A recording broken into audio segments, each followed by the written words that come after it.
అనగనగా ఒక గ్రామం. ఆ గ్రామం పచ్చని చెట్లతో ఎంతో ఆహ్లాదంగా ఉండేది.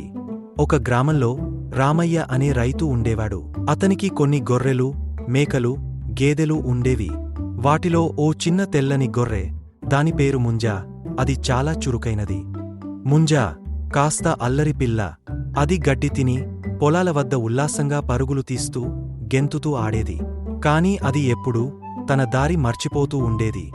ఒకరోజు ముంజా పచ్చిక మైదానంలో ముందుకి పరుగెడుతూ పొలానికి దూరంగా వెళ్ళింది. అది దారి తప్పి అడవిలోకి ఒంటరిగా వెళ్ళింది.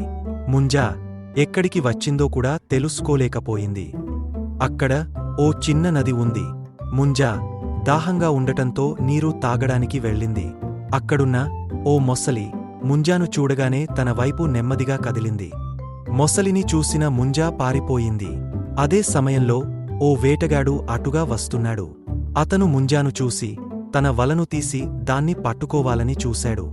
ఇదే సమయంలో తప్పిపోయిన ముంజాని వెతుకుతూ రామయ్య అటు వచ్చాడు. ముంజా, ముంజా అని గట్టిగా పిలిచాడు.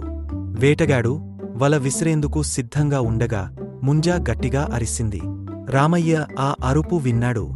రామయ్య వేటగాడిని చూసి, ఇది నా గొర్రె, దాన్ని వదిలేయి అని గట్టిగా అన్నాడు. వేటగాడు భయపడి అక్కడి నుండి వెళ్ళిపోయాడు. ముంజా రామయ్యతో ఆనందంగా నడుస్తూ ఇంటికి తిరిగి వచ్చింది. ఇతర గొర్రెలు, మేకలు, ఆవులు దాన్ని చూసి సంతోషపడ్డాయి. రాత్రి రామయ్య తన పొలానికి వెళ్లి విశ్రాంతి తీసుకుంటుండగా ముంజా వచ్చి అతని చేతిని ముద్దాడింది. ధన్యవాదాలు యజమాని అని తనదైన శైలిలో తెలియజేసింది. Please like, subscribe our channel.